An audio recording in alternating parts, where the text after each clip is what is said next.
Greetings, everyone. Lieutenant Colonel Alan West here, and welcome to the Steadfast and Loyal program. You gotta light 'em up before they burn it down. Better dig deep, put 'em in the ground. Blood on their hands, they're hellbound. Sing a song. Ooh, they're gonna burn it down. Save a song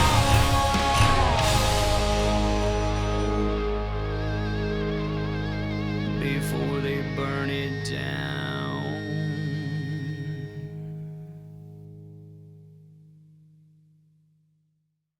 Well, hello, Patriots. Trebo, President, United Patriot Coin. I'm sure a lot of you have heard the story on how a $20 gold coin 100 years ago would buy a gentleman's really nice suit. And at the time we're making this video, gold sitting around $1,912 an ounce would still buy a gentleman's nice suit. But I want to take you back, maybe not that far ago, a time most of you should be able to remember, the year 2000. Gold was $275 an ounce, which means if you invested $1 million in gold, you would be able to purchase 3,636 ounces of gold. Patriots today at roughly $1,912 an ounce, that would be worth $6.9 million today. Just another way to encourage you to be your own bank. Stay safe, be prepared, Patriots.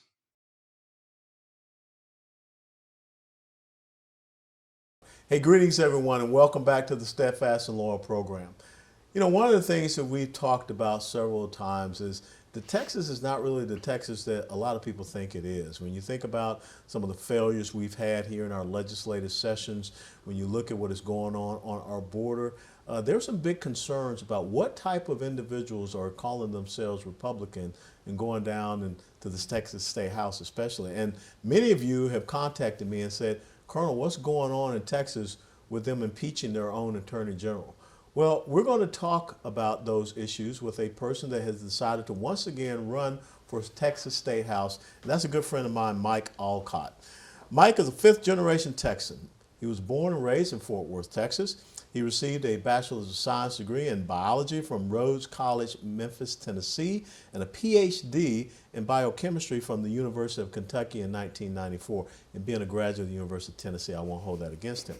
After receiving his doctorate, he served as a postdoctoral fellow at Stockholm University in Sweden and Oregon State University, where he conducted cutting-edge cancer research.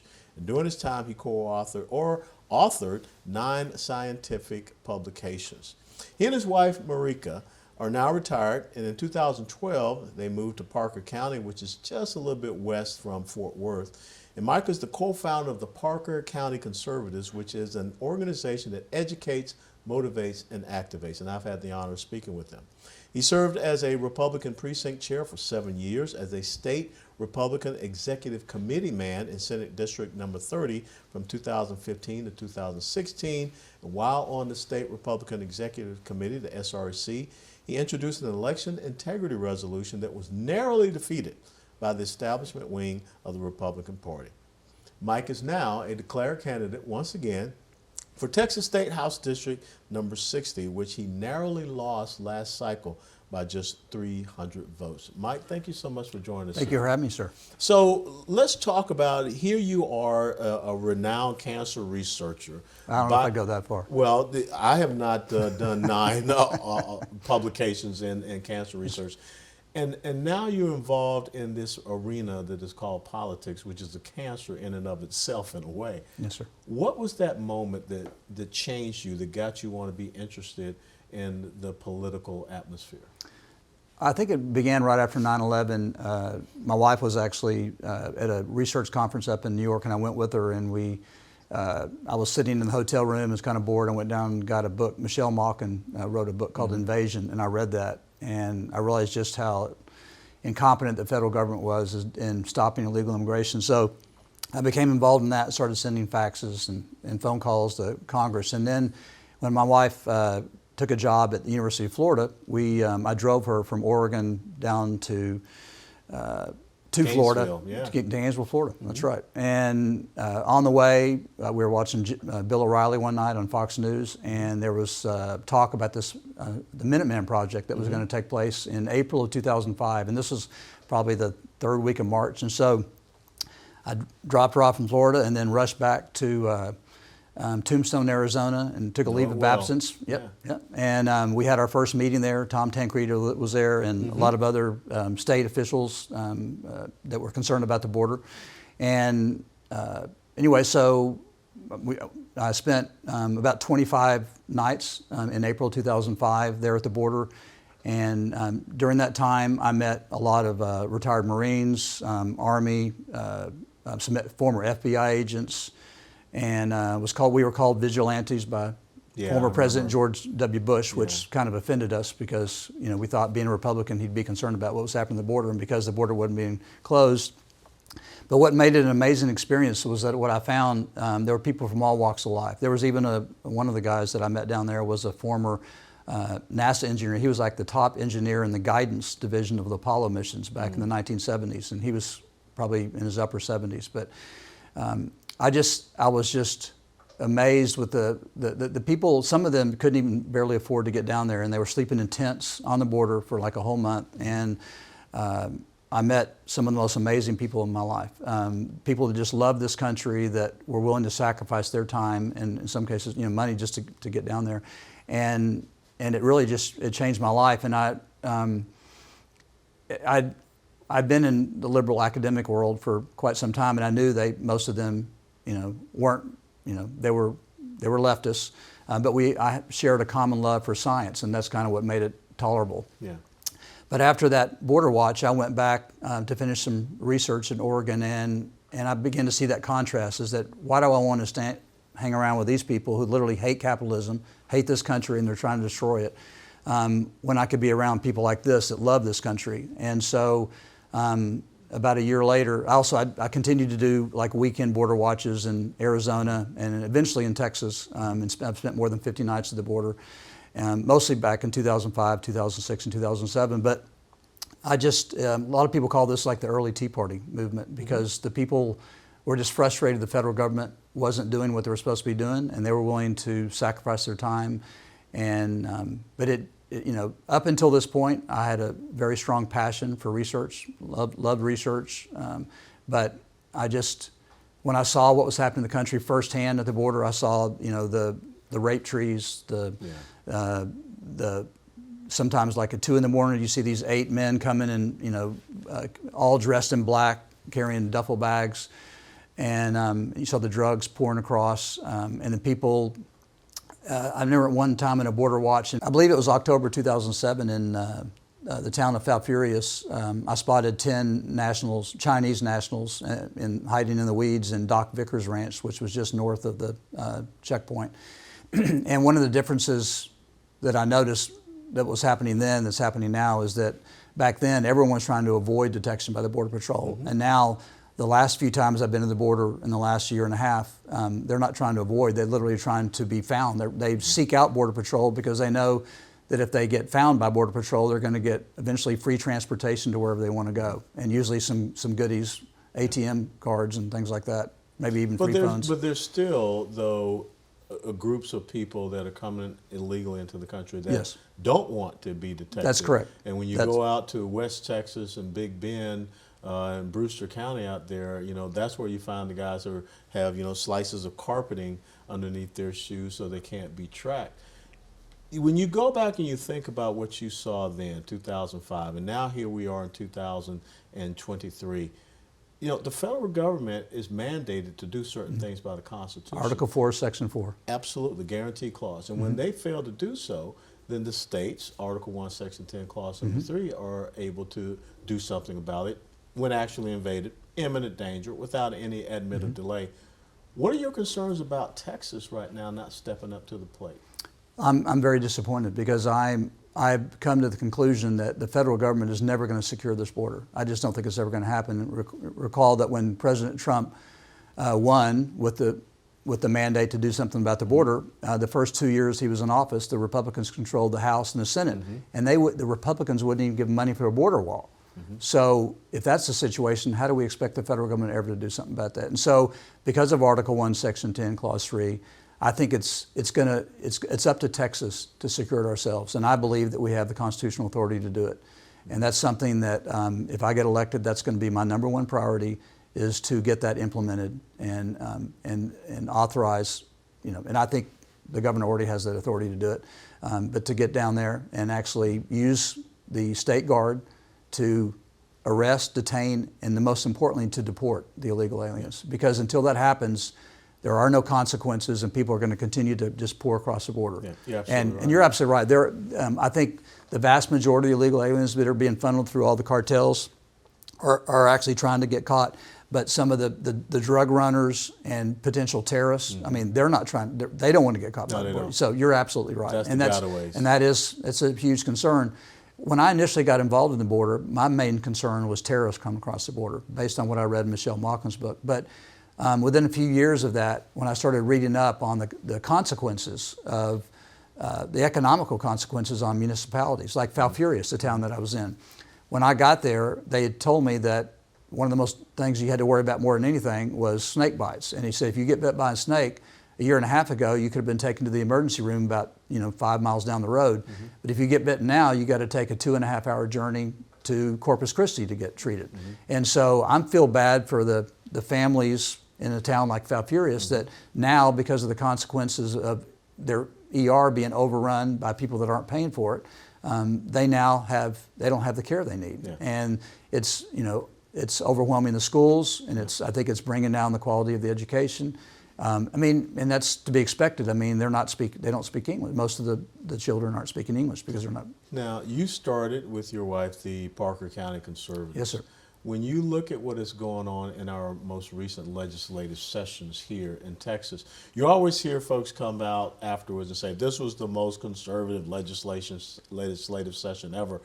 What are your concerns about what is coming out of Austin in these legislative sessions? And for the people to understand, in Texas, it's every other year, and it's a 4-month legislative session, basically January to about May. But there is a delay upon which when they can actually get started presenting bills. What are your top 2 concerns about the recent legislative sessions we've had here in Texas? Well, I've been disappointed that, why wasn't the border bills that they're currently talking about, which looks like they're getting ready to die in this special session, why are we in our 4th or 3rd special session addressing the border? Why wasn't this done back, in February or March? The Texas Senate passed some really good bills. Yeah. And then the Texas House dragged their feet on HB 20, which was a pretty good border protection bill, and then it died on a point of order. But one of the most disappointing things on that was the fact that we couldn't even find 10 Republicans in the Texas House to sign a petition objecting to the ruling by Speaker Dade Fielding that basically said he accepted the point of order. And of course I've heard that his parliamentarian actually is a Democrat. But why didn't we get 10 signatures on a petition that would actually say, you know what, we don't concur with that ruling by the parliamentarian, and we want to actually force a vote on this? And then we would have actually had a vote to see really where all these so-called Republicans in the Texas House feel about border security. Property tax relief. The Texas Senate passed some great bills early on, and you know this all too well, being the former GOP chair. Texas House drags her feet, and we end up not even getting, with a $32.7 billion surplus, we couldn't get a good property tax relief bill during the regular session. We had to go to a special session to do that. That's really disappointing. School choice, 85% of Republicans across Texas support school choice. And why didn't it happen during the special session? Why is it the Governor Abbott has to call a special session? And the reason is because Dade Phelan in the Texas House, Speaker of the House, and because of so many of the Republicans in the Texas House just kind of do what he says, and many of them are heavily funded by them. A significant number of the Republicans that voted for impeachment received big donations from Dave Phelan. Which only took 48 hours. That's right. Now, you've got an entire legislative session, and all these priorities can't get passed, but all of a sudden this thing pops up Right. called impeaching the Attorney General, and they get that Right. knocked out in 48 So hours. they have 4 or 5 months to take a $32.7 billion surplus and give us meaningful, real property tax relief. They can't get that done in 4 months, but in 48 hours, they can actually ram through a sham impeachment. Yeah. And it's So really sad. let's talk about the person that you're up against. I never like, really focusing on the opponent, because I think it's more important that we hear what you're for Sure. than worry about what the other person's against. But what is the biggest issue that you have with the current incumbent here that is bringing you about running again a second time against him? Sure. I think that I, along with most Republican primary voters, are frustrated with Republicans that run as Ronald Reagan and then get elected and go down there and vote like John McCain or Mitt Romney. And Donald Duck. That's right. Yeah. And then they come back, like right now during election season, and saying how conservative they are. And they all seem to be terrified of these scorecards and the conservative organizations that actually rate people.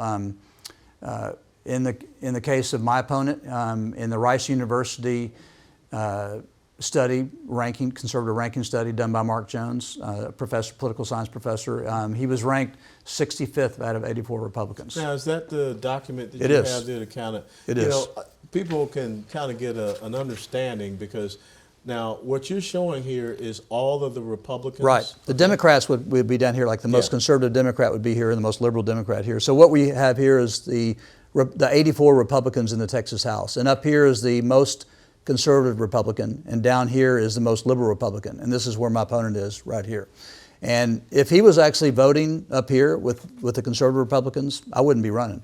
But I'm just frustrated with people that vote like this and come up and say, I'm like this. And this is a non-biased computer analysis. They take all the votes taken by the legislature, put it in a computer, and look for clustering, tendency to vote with the members of the opposite party. My opponent votes with the Democrats way too often down there. And the impeachment vote is a perfect example. He joined. And the thing is that you got 84 Republican state representatives out of a body of 150. Yes, sir. But yet, in many times, we see that, the Speaker of the House, Dave Phelan, is giving committee chairmanships to Democrats. They are able to come up with points of order like you just talked about. And it is confirmed the parliamentarian of the Texas State House is a Democrat that worked in a previous a Democrat administration. What level of frustration are you getting when you go out there and knock on people's doors, or when you talk to people, or when you have your Parker County conservative meeting? Well, obviously, the main reason most of the people that come to our meetings, and why we're having an average attendance of more than 230 people a meeting now, is that people are frustrated. They don't feel like the Republicans are fighting for them, but they're tired of being lied to. They don't understand why, with the Republicans, in Texas, control the House, the Senate, and the governorship. Why is it so difficult to get significant property tax relief? Why is it so hard to get the border secure? School choice is popular even among Democrats. And so why is it so hard to get the will of the voters done? Why is it that the 8 legislative priorities of the Republican Party of Texas are routinely and consistently ignored by the Speaker of the Texas House and by the members that actually serve him and not us? And I think voters truly are missing. They want people to go down there and actually represent them, and not the lobbyists, and not the Speaker of the Texas House. And right now, I almost can count on one hand the people down there that are truly down there fighting for what the voters want. One of the most frustrating things I saw coming out of this last legislative session was that we know that China is our #1 geopolitical threat. And we know that there is a former member of the Chinese People's Liberation Army that has bought a huge swath of land right next to Laughlin Air Base, which is down there in Del Rio, Texas, which just happens to sit right there on the border. But yet, in our own legislature, in the Texas State House, they could not pass legislation. They said, we will not allow China or foreign adversarial entities to buy land in the state of Texas. That's right. Senator Olcott in the Senate had a bill, and it passed very quickly out of the Texas Senate, and it got to the House, and nothing. It died in the Texas House. Incredible. Yeah. I mean, and how can that be? I mean, most Americans Maybe a few years ago they didn't recognize the danger from China, but I think today they do. And they expect, that's a simple bill that should easily pass the Texas House. Why doesn't it pass in the Texas House? And voters are frustrated with that. And like I said, that's one reason why our attendance at our Parker County Conservative meetings are just going through the roof, because people, they're waking up, they're getting engaged, and they're frustrated. They just don't feel like they have people in Austin or DC fighting for them and representing them. And the lobbyists control both places. And it's a shame. I mean, we need to get back to the idea of what a representative is. You know, if you get elected to the Texas House, you are a state representative. You're supposed to be representing the voters in your district. You're not supposed to be representing the Speaker of the Texas House. You're not supposed to be representing the lobbyists that help grease your palms to get you there. You're supposed to be, and that's one reason I've never taken a single penny of lobby or PAC money, ever, and I'm not going to. So 300 votes short in the last cycle. Yes, sir. How do you make up those 300? I'm continuing to meet voters left and right. There's a great group of conservatives out in Palo Pinto County that were not even active 2 years ago that have formed a sister group to ours, Parker County Conservatives, and they are out educating voters as we speak in Palo Pinto County. And they are meeting lots of people that are waking up to the voting record of Glenn Rogers. And so I think the message is getting out. I know that Representative Rogers' vote to impeach Paxson is not helping him right now. And I think the voters were very upset about that. And the ones that actually watched the trial realized there was no evidence. Regardless of what you think of Attorney General Ken Paxton, and everyone, the media still today actually putting out articles saying he was acquitted, but then they continued to write all the charges. Well, all those charges, when it came up to the Senate, there was no evidence for any of those charges. So regardless of whether you like him or not, that was a complete sham impeachment. And any Republican, and for that matter Democrat, in the Texas House that actually voted to impeach Attorney General Paxson without seeing any evidence, they're going to pay a political price. And from what I understand, of the 60 Republicans that joined all the 61 Democrats. Yeah, 61 Democrats and 60 Republicans. 60 Republicans, 61 Democrats. 23 Republicans said this is ridiculous. But what it told me, that vote, the most informative thing about that was that only 23 Republicans in the Texas House had the courage and the backbone to stand up to Speaker Dade Phelan. Yeah. Everyone in that chamber knew that Dade Phelan wanted that impeachment to happen. Yeah. And so that was a Speaker vote. And God bless the 23 Republicans that did what was right. Like I said, those 60 Republicans that joined the 61 Democrats are, I'm sure when they saw that acquittal came, they're panicking, and they are panicking. And they should. And you can tell they should be. Yeah. They should be. Yep. The voters know it, and they're gonna be remembering that. Last question. Yes, sir. I'm going to ask you. You're not going to answer to me. You're going to answer to the camera. Why should people, not just in the state of Texas, or not just in House District 60, but why should people outside the state of Texas be concerned about what's happening in the Texas State House? Because if we don't get our act together, and if Texas goes blue, if we don't do something about the border, then we're going to lose our country. And I think everyone in and around this country is recognizing the fact that Texas leads the conservative movement, and we need to do something about it. And we can't have the Democrats running the Texas House, because that's been the major roadblock for getting conservative bills passed in Texas. So goes Texas, so goes the nation, right. People. And when you look at what is starting to happen here in the state of Texas, you have to be very, very concerned.